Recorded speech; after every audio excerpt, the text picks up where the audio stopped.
livro de Deuteronômio Notas termina a etapa educativa do deserto. Israel se prepara para entrar na terra prometida.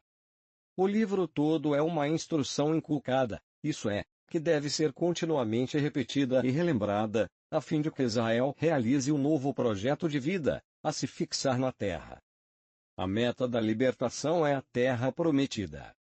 Não basta, porém, chegar aí.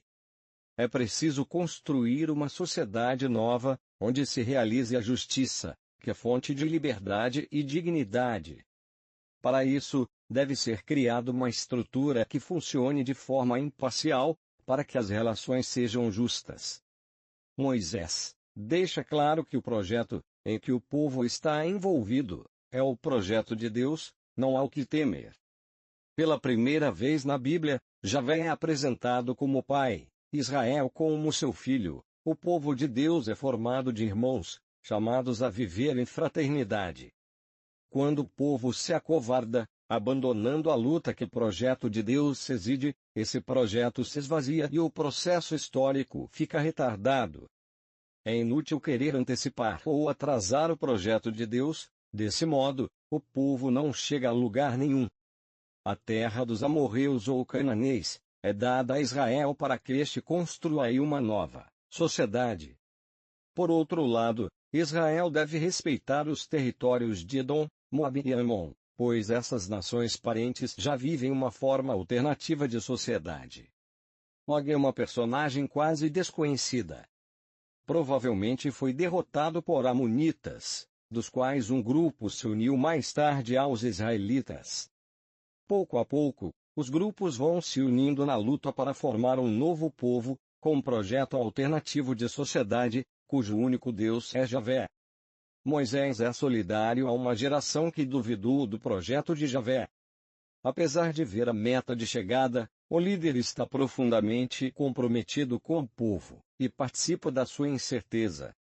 Somente uma geração nova conquistará um espaço novo.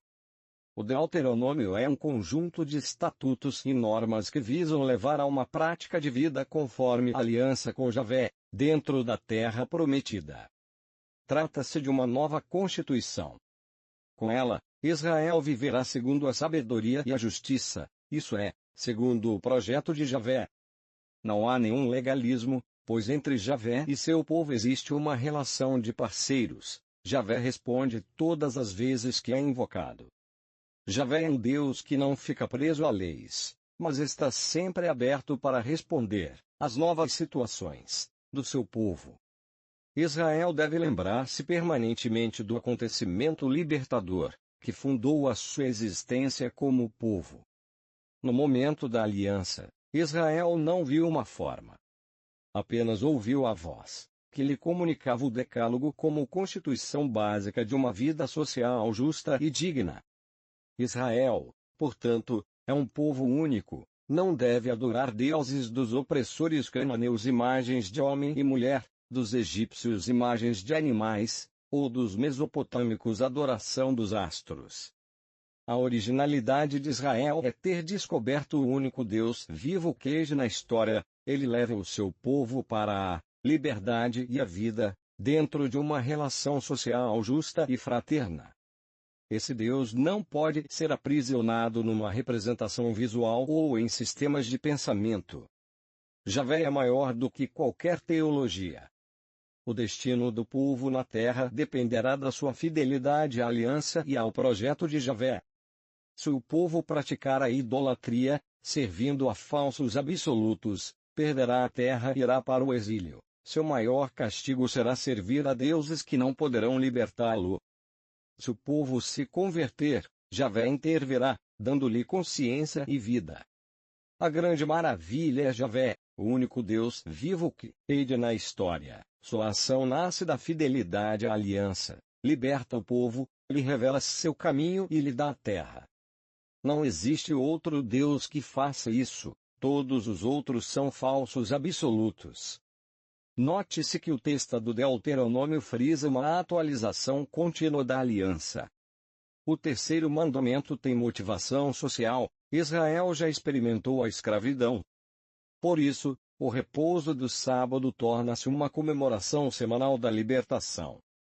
Além do mais, esse mandamento impulsiona para uma relação social igualitária. Desse modo, seu escravo e sua escrava poderão repousar como você. O 9 e o 10º mandamentos aparecem bem distintos, pois o Deuteronômio usa dois verbos diferentes, cobiçar e desejar, para distinguir entre a mulher e as coisas pertencentes ao próximo. Acrescentando o campo como objeto de desejo, o texto condena um sistema econômico no qual o camponês pobre, e talvez endividado, acaba perdendo seu meio de subsistência. O livro do Deuteronômio, Estatutos e Normas, escrito basicamente no século VIII a.C., é idealizado como o texto de uma renovação da aliança, feita em Moabe, antes de Israel entrar na terra de Canaã. O texto se apresenta com autoridade, porque provém de Deus, através de Moisés. Desse modo, todas as leis do Deuteronômio são apresentadas com o mesmo valor do Decálogo. As leis são apresentadas como vontade de Javé. É ele quem dirige o povo. Este, levando-as à prática, poderá organizar uma sociedade justa e prolongar sua vida na terra que Deus lhe dá. Javé é o único Deus. Portanto, a vida do homem também deve ser única, expressando uma resposta de adoração ao único Deus. Tal resposta é o amor total, que penetra e informa a consciência e coração, o ser alma, e a ação força. Esse amor total deve ser interiorizado, tornando-se a base da consciência e coração.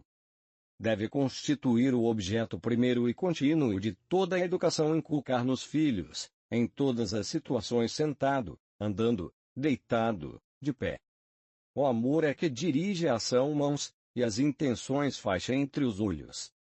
Deve ser vivido na família, batentes da casa, e na sociedade, portas da cidade.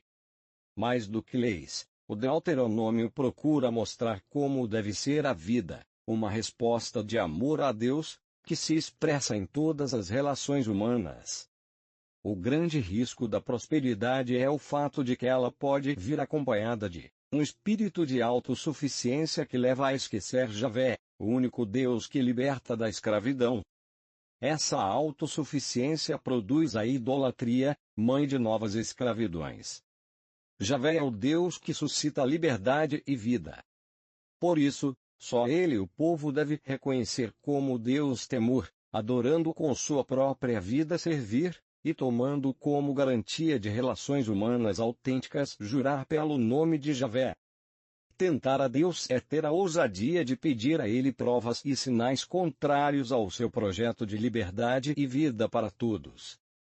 O texto nos mostra que a família é o lugar privilegiado da catequese, e que educação humana e educação na fé são inseparáveis. O centro dessa educação é transmitir uma consciência histórica, a experiência do Deus que liberta e dá a vida. O povo concretiza tal experiência numa legislação, testemunhos, estatutos e normas. Essa legislação visa sustentar a prática da justiça, a fim de manter uma vida social na liberdade e na dignidade. Israel é povo consagrado exclusivamente a Javé, porque escolheu viver dentro de uma aliança com ele. Isso significa construir uma sociedade que se funda na justiça e provoca ruptura com o modo de viver de outras nações. O povo de Deus é chamado a romper de modo definitivo com qualquer sistema de sociedade que não corresponda ao projeto de Deus. A grande originalidade desse povo consiste em consagrar a sua vida no esforço de concretizar historicamente esse projeto divino que quer liberdade e vida para todos. Enquanto os homens costumam escolher os ricos e os poderosos para assegurarem ainda mais os próprios interesses e privilégios, Deus escolhe os pobres e fracos. No seu amor, Deus se alia aos oprimidos, liderando-os na conquista da liberdade e da vida, ensinando-os a viver na fraternidade e partilha. Ele só quer que o povo realize o seu projeto, construir uma sociedade conforme a justiça e o direito, praticando uma legislação que assegure a bênção de vida, saúde e prosperidade para todos. Para formar uma sociedade segundo o projeto de Deus, o povo deverá enfrentar uma luta árdua contra as nações que têm outros projetos. Mas não deverá temer nem desanimar, basta rever a história e lembrar-se da grande vitória sobre o faraó. Além disso, deverá destruir os falsos absolutos que produzem relações sociais fundadas na opressão e desigualdade, ídolos, ideologias, riquezas, etc.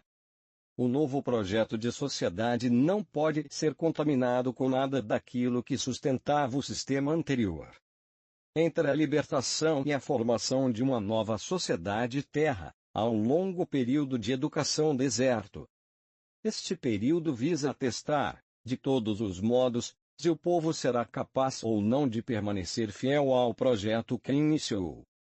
O grande risco seria acomodar-se numa situação de prosperidade e abundância já conseguidos esquecendo-se de que é preciso continuar sempre conquistando a liberdade e a vida para todos. Aquilo que sai da boca de Javé igual decálogo. O temor de Javé é o conceito básico de todo o livro. Insistindo em não esquecer Javé e lembrar-se de Javé, o texto critica a autossuficiência de quem esquece que Javé é o Senhor da liberdade e da vida e que é Ele quem concede os dons da vida.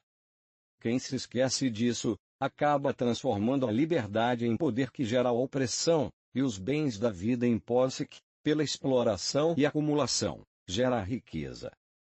Temer a Javé é lembrar-se sempre de que o homem não é Deus e nem pode usurpar o lugar de Deus. É estar sempre consciente de que é Javé quem concede a liberdade e os dons da vida a todos, para uma relação livre na partilha e na fraternidade. Esquecê-lo é perverter a consciência, tornando-se autossuficiente e absoluto, isso é, fechado em si mesmo. Isso acaba gerando a soberba e orgulho, que transformam a relação social de ganância pelo poder e cobiça pela posse.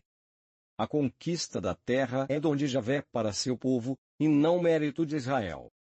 Javé, o Senhor da história, realiza a justiça, aliando-se aos injustiçados para derrotar aqueles que fabricam a injustiça.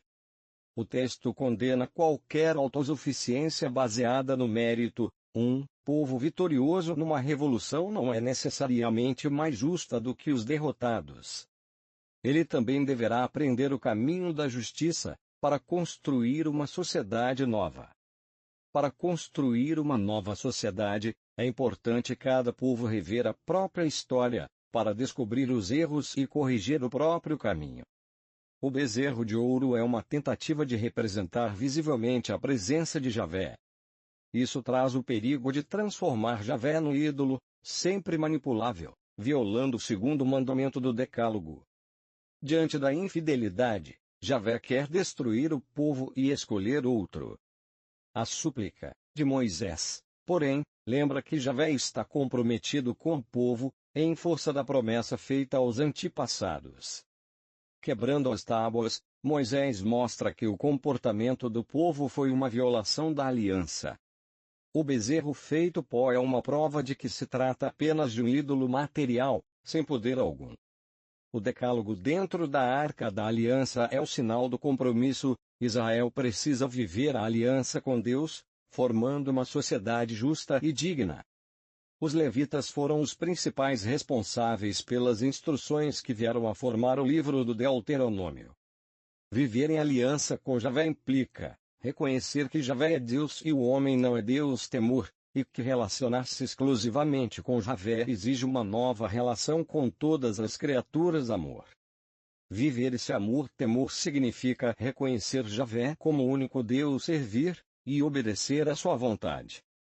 Não se trata de obediência formal, é necessária uma radical transformação da consciência, a fim de realizar a justiça de Javé, ou seja, comprometer-se com os pobres e marginalizados. Imparcialidade, não aceitação de suborno, justiça para com o órfão, a viúva e o imigrante. A grandeza da aliança consiste em ser aliado do Senhor do Universo e da história, que quis unir-se aos pobres e oprimidos, para construir a história da liberdade e da vida. O Código Deuteronômico Estatutos, normas e mandamentos, é um compêndio de educação para o povo. Retomando a experiência vivida, o texto salienta que o verdadeiro processo educativo consiste em transmitir a experiência concreta, que leva a um comportamento prático. A primeira coisa a ser transmitida é a experiência do Deus libertador que derrota os poderosos para tirar o povo da escravidão. Essa experiência fundamental leva as novas gerações a interiorizar uma lei que indica o caminho da liberdade e da vida. A vida do povo na terra dependerá de sua atitude para com Deus. Se for fiel à aliança, terá vida e prosperidade. Se for infiel, terá carestia e morte. Na terra da desigualdade Egito, o sustento era custoso e exigia muito trabalho. Na terra onde reina a justiça de Javé, terra prometida, o dom da vida é repartido igualitariamente, proporcionando abundância e prosperidade para todo o povo. A conquista e a vida na terra dependerão da atitude que o povo tiver diante do projeto de Deus. Tal atitude acarretará bênçãos, ou maldições. A bênção para a fidelidade ao projeto de Javé expresso nas leis do Deuteronômio, que ajudam o povo a viver na justiça e na prosperidade.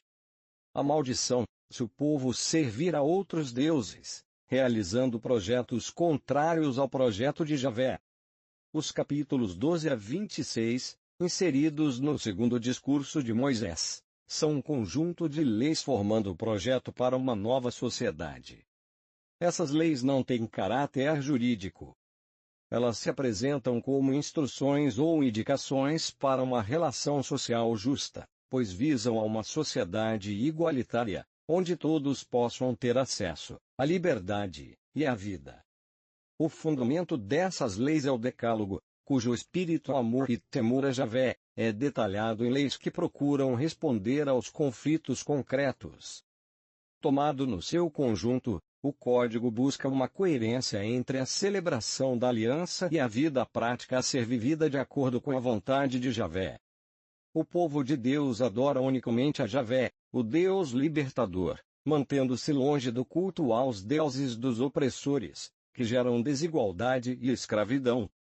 Note-se que o santuário, segundo Deuteronômio, não é o lugar da presença de Javé, mas o lugar do seu nome. No templo o povo se reúne para rever a sua vida e projetar a sua história, invocando o parceiro da aliança.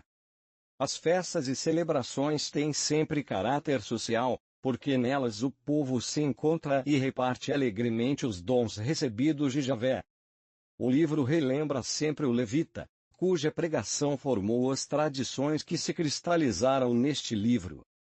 O texto reflete uma lei teórica, porque não apresenta uma prática comum, mas o ideal. Neste caso, trata-se de eliminar completamente qualquer infiltração de idolatria. Para um povo liberto da escravidão e comprometido com o projeto de uma sociedade alternativa, o maior erro seria alienar-se novamente, aderindo a falsos absolutos, que só produzem escravidão. Javé é o Deus vivo, e um dos pontos mais altos da revelação é apresentá-lo como Pai. O povo deve repartir a vida, dom de Deus, em clima de fraternidade. O versículo não trata propriamente do culto aos mortos, mas do culto a Baal, deus da natureza, adorado pelos cananeus. A morte de Baal era celebrada no início do verão, quando a vegetação desaparecia. O Deuteronômio encara toda a produção da natureza como dom de Javé, que abençoa o seu povo. Para manter viva essa consciência da gratuidade e evitar o espírito de posse, o povo oferecerá o dízimo. Não se diz que esse dízimo seja reservado ao santuário ou aos sacerdotes, tudo é consumido num grande sacrifício de comunhão, onde todos se alegram repartindo entre si os dons que receberam. Além disso, a cada 3 anos recolhe-se um dízimo especial para beneficiar os deserdados. Era a maneira de provocar uma tomada de consciência sobre as desigualdades sociais e sobre a necessidade de criar relações econômicas justas, para que todos tenham vida digna. O ano da remissão visava possibilitar um recomeço de vida ao povo empobrecido e endividado. No projeto de Deus, A sociedade justa é aquela onde poder e riqueza são repartidos de modo que não haja oprimidos e pobres, mas sim liberdade e vida para todos. No povo de Deus, todos são irmãos e, enquanto houver um só pobre, a sociedade toda é responsável e deverá prover as necessidades dele. Enquanto o projeto de Deus não se concretiza historicamente, os pobres aí estão, clamando a Deus e exigindo justiça contra uma estrutura social pecaminosa. Muitas pessoas ficavam tão empobrecidas e endividadas que se viam forçadas a vender a si mesmas com os filhos e filhas, para trabalhar como escravos. A lei concede a esses a possibilidade de recomeçar uma vida livre. Para isso, relembra aos patrões a experiência histórica da escravidão no Egito. O povo de Deus deve continuar realizando o gesto libertador de Deus no Êxodo. Mas não basta dar a liberdade. É preciso dar possibilidades de a pessoa recomeçar a vida. Por isso, é preciso repartir, com o escravo liberto, tudo o que foi ganho, graças à exploração da força de trabalho. A lei tem profundo caráter humanitário, pois iguala a situação do homem e da mulher, hebreu e hebreia, e nivela a relação entre senhor e escravo irmãos. O primogênito contém simbolicamente em si toda a prole do rebanho, lembrando que Javé é quem sustenta a vida. Por isso, o animal primogênito não deve ser explorado comercialmente, mas ser oferecido e consumido em espírito de gratidão pelo dom de Deus. O Deuteronômio destaca que as festas são ocasiões de alegria e gratidão, reconhecendo em Javé o Deus que dá a liberdade e a vida. Note-se também que são momentos de confraternização social, onde desaparecem as desigualdades. As festas de Javé devem ser o sinal de uma sociedade que reparte entre todos a liberdade e a vida. O exercício da autoridade mais necessário ao povo é o da justiça. Sua função é defender a causa do fraco e do pobre. Para isso, não se pode viciar a interpretação da lei, criando diferença entre as classes das pessoas julgadas. O mais sério, porém, é perverter a função da magistratura por interesses econômicos. Os postes sagrados figuração de divindades femininas, e as estelas figuração de divindades masculinas, são instrumentos do culto cananeu, que Israel deve evitar a qualquer custo. O santuário funcionava também como tribunal de última instância, dirigido pelo sacerdote e por um juiz delegado para a causa. A sentença obriga em caráter irrevogável, pois é dada através de rituais de sorte, onde o próprio Javé ide como juiz. É a única vez que o Deuteronômio menciona o rei, e o faz de maneira crítica, apontando os limites da autoridade política. A lei reflete o espírito democrático das tribos do norte. Javé escolhe o rei através do povo, e ele deve ser um dos irmãos, isso é, alguém que represente os anseios populares. Ao mesmo tempo, colocam-se restrições, para evitar desvios no exercício do poder. Condena-se qualquer regime arbitrário, como todo o povo, também o rei está a serviço da lei, e até mesmo a duração do seu governo depende disso. Para evitar que o rei se torne absoluto, ordena-se que ele não multiplique seu exército, servindo-se do poderio militar para oprimir e escravizar o povo. 2. Que ele não multiplique as esposas, não pelo casamento em si, mas porque tais casamentos implicavam aliança com outras nações, acarretando acordos que poderiam trair a causa do povo. 3. Que o rei não acumule riquezas, pois sua função é servir o povo, e não explorá-lo. Proveniente do Êxodo, o grupo dos levitas trouxe para as tribos a fé em Javé, o Deus libertador, que fermentava uma nova sociedade. Esse grupo não recebeu território próprio, mas vivia espalhado entre as tribos. Havia 2 tipos de levitas. Um era mais ligado ao santuário e servia ao culto. Outro, itinerante, cuidava de adaptar o decálogo às novas situações vividas pelo povo. Os levitas itinerantes se identificavam com o povo marginalizado, e foram os principais responsáveis pela catequese que deu origem ao livro do Deuteronômio. mostrando que havia conflito entre os levitas do santuário e os itinerantes. A lei em questão prevê igualdade de direitos para ambos os grupos. Todas as nações têm ideólogos que procuram preservar e dirigir a história e a sociedade de acordo com os interesses da classe dominante. Na antiguidade, essa função era exercida pelos adivinhos, astrólogos e magos, que as autoridades consultavam para tomar decisões importantes. O povo de Deus, porém, deve pertencer exclusivamente a Javé. Por isso terá pessoas como Moisés, que orientarão para construir uma história e sociedade de acordo com o projeto do Deus do Êxodo. Esse é o critério básico para distinguir entre o profeta e os ideólogos de uma sociedade contrária ao projeto de Javé.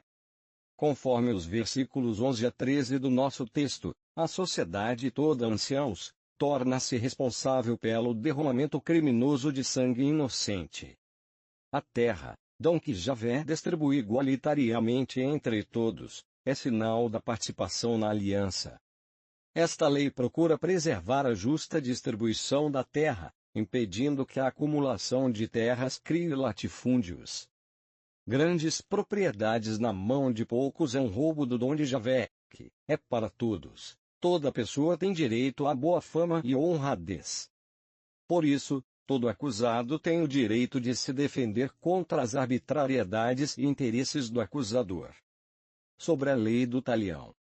A liberdade e a vida são dons de Deus para todos, e cada um tem o direito inalienável de usufruir delas. Por isso, o povo oprimido e explorado tem todo o direito de se organizar e lutar para reaver esses dons que lhe foram roubados. A lei mostra profundo respeito pela vida. As exceções contemplam o direito de cada pessoa a gozar do trabalho que ainda não foi usufruído e o direito à descendência. Aqui, no contexto de uma luta apoiada por Deus, o medo indica falta de fé e confiança. As cidades-estado de Canaã deverão ser completamente exterminadas, para evitar contaminações ideológicas e políticas. Quanto às cidades distantes, a tática é fazer alianças. Quando isso não for possível, a força de resistência deverá ser eliminada a extermínio dos homens. A lei mostra uma preocupação ecológica, é questão de bom senso usar da melhor forma a natureza, mantendo para com ela aquele respeito que trará benefícios para o próprio homem. A vida é o maior dom de Deus, e a sociedade é responsável pela vida de todos e de cada um. O sangue derramado clama a Deus. Se ele não for reparado de algum modo, a culpa recairá sobre a sociedade inteira. Todo homicídio transforma-se numa acusação contra a sociedade, pois esta gerou as condições que produzem a morte. A mulher é um ser humano que deve ser respeitado exatamente como qualquer homem. Ela tem o direito de viver seus próprios sentimentos e não ser rebaixada na sua liberdade e dignidade. Homem nenhum tem o direito de tratar a mulher como simples objeto, ao sabor dos próprios interesses e caprichos.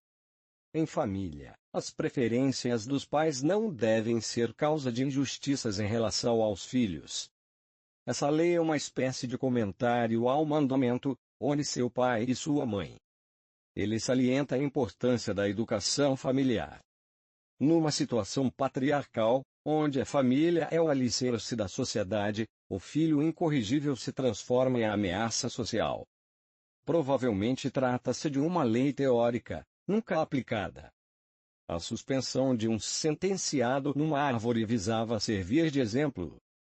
O Deuteronômio limita o tempo de exposição do sentenciado, porque o cadáver contamina a terra prometida, que é terra de vida.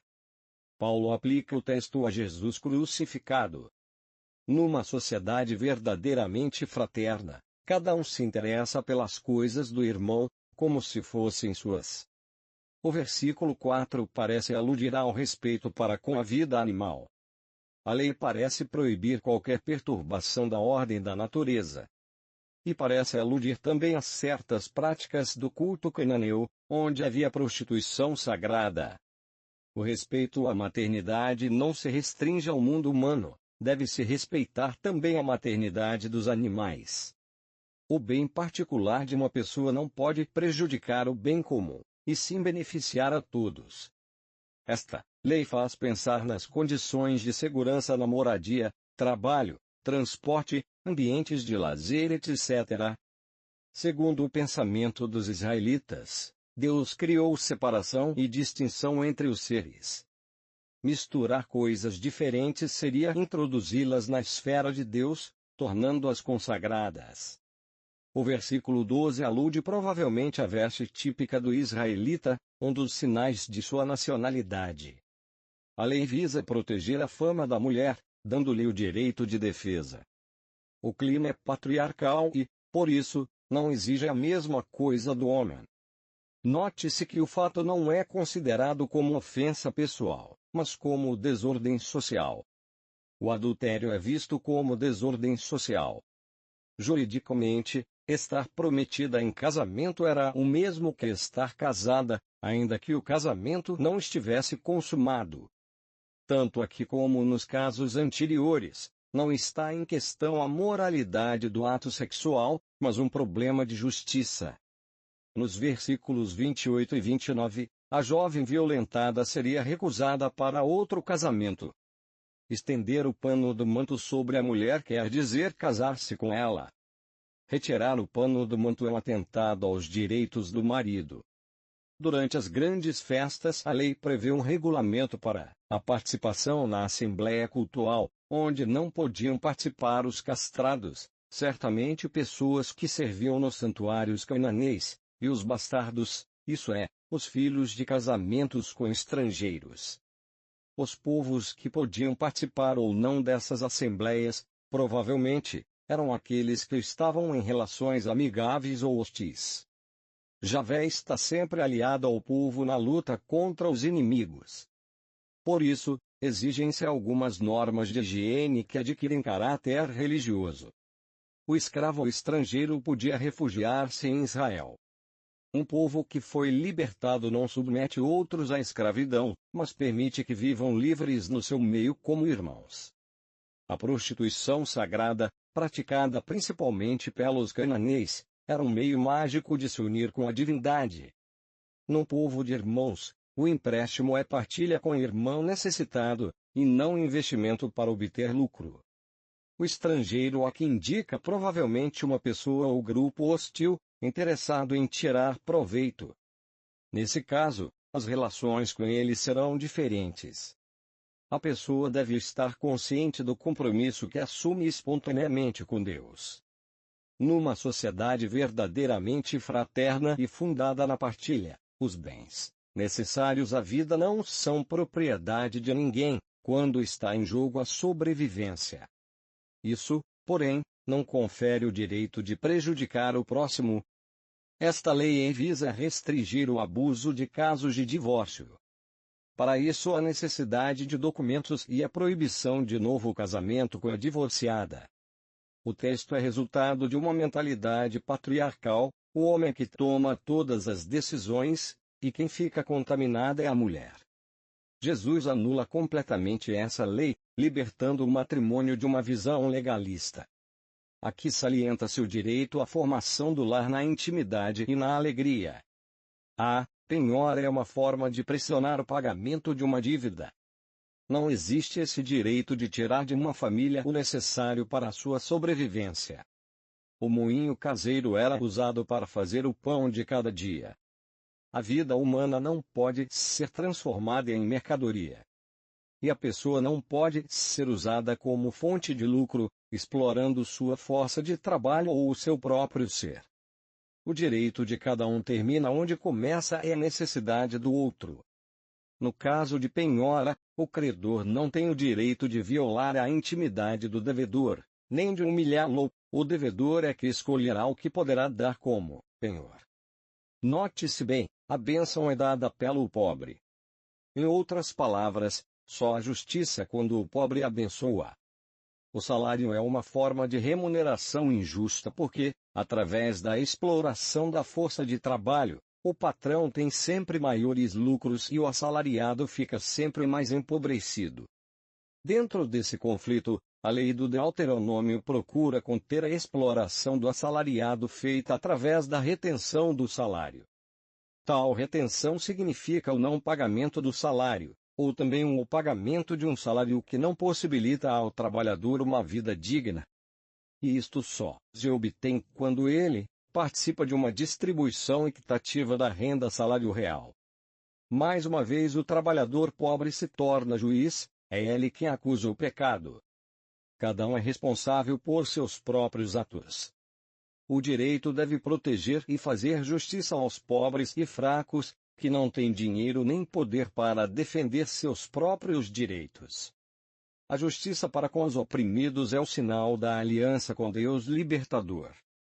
No ambiente agrário, o povo costumava deixar para trás alguma coisa como oferta para a divindade.